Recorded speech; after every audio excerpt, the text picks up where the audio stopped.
Salut à tous, mon nom est Ulrich Koussembe, membre de l'US Army Reserve en tant que CTA Delta. Bienvenue dans ma chaîne où je partage mon expérience avec les différents membres de l'US Army ou bien ceux qui désiraient bien joindre l'US Army.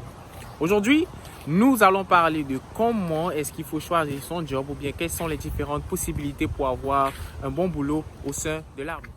Le choix du boulot dans l'US Army dépend de trois grands différents facteurs. Le premier facteur, c'est que vous n'êtes pas citizen.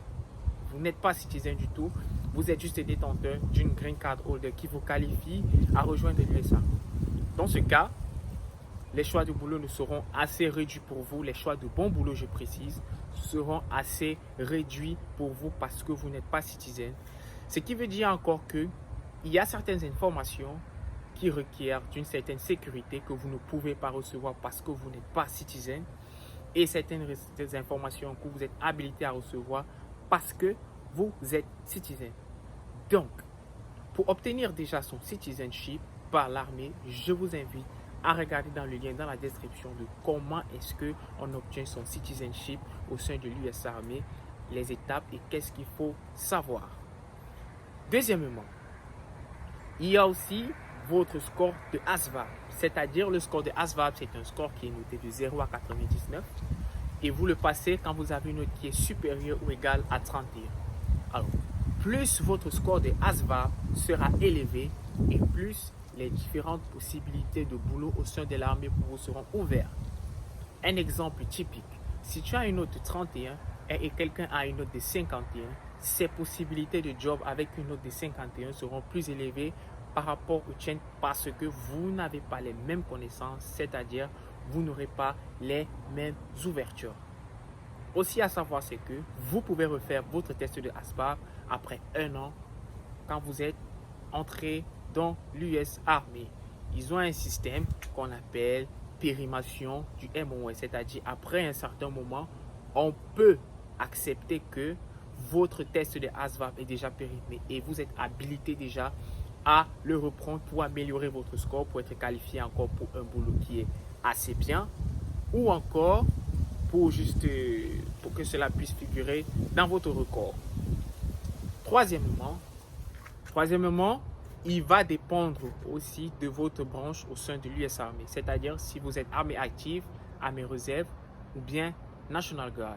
Quand vous êtes de l'armée active, votre potentialité d'avoir un boulot assez acceptable et assez ouvert parce que votre demande d'un boulot, c'est-à-dire votre demande d'un MOS est étendue sur toute la grande armée. Donc armée active, ça concerne toute la grande armée. Donc tout ce qui est available inside the US Army, vous allez pouvoir checker en fonction, premièrement, de votre citizenship, si vous êtes citizen ou pas. Deuxièmement, comme nous sommes en train de parler de votre test de ASVAB. Aussi, si vous êtes maintenant de l'armée réserve, tout va dépendre des unités disponibles dans votre état. Les unités disponibles ici dans votre état vont dépendre de votre adresse. L'adresse que vous mettez dans vos documents, ils vont regarder toutes les unités qui sont disponibles ou bien tous les boulots qui sont disponibles dans les unités qui sont aux alentours de votre maison pour vous faciliter la tâche parce que être réserve, c'est travailler une fois par mois avec l'US Army et rentrer à la maison. Donc, ils vont regarder les boulots disponibles en fonction des unités qui sont le plus proches de chez vous. Pareillement aussi avec le National Guard où ils feront la même chose. En fonction de votre citizenship, en fonction de votre green card et maintenant en fonction de la ville ou bien l'état où vous vous situez, ils vont regarder les unités qui sont aux alentours de votre maison.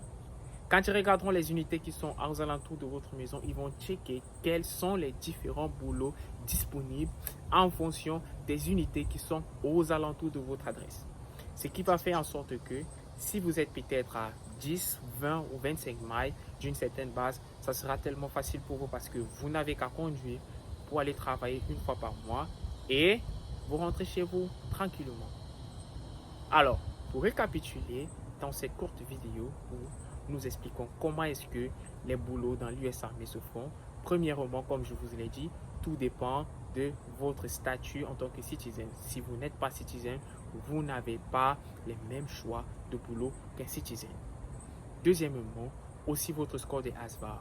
Quand vous allez scorer un grand score de ASVAB, il y aura certaines grandes portes aussi au sein de certains boulots de l'US Army qui seront ouverts avec bonus.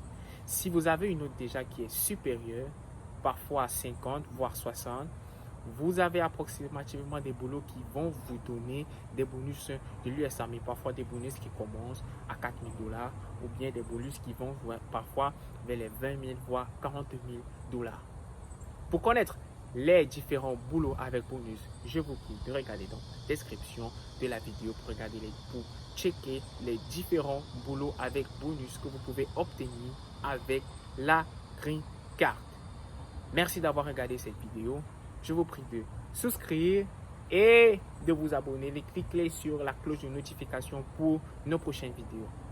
Dans toutes mes vidéos, je le dis, je ne suis pas détenteur de la science infuse. Si vous avez des questions, si vous avez des objections ou bien si quelque chose ne vous arrange pas, je vous prie de bien les mettre dans les commentaires. Ciao, ciao!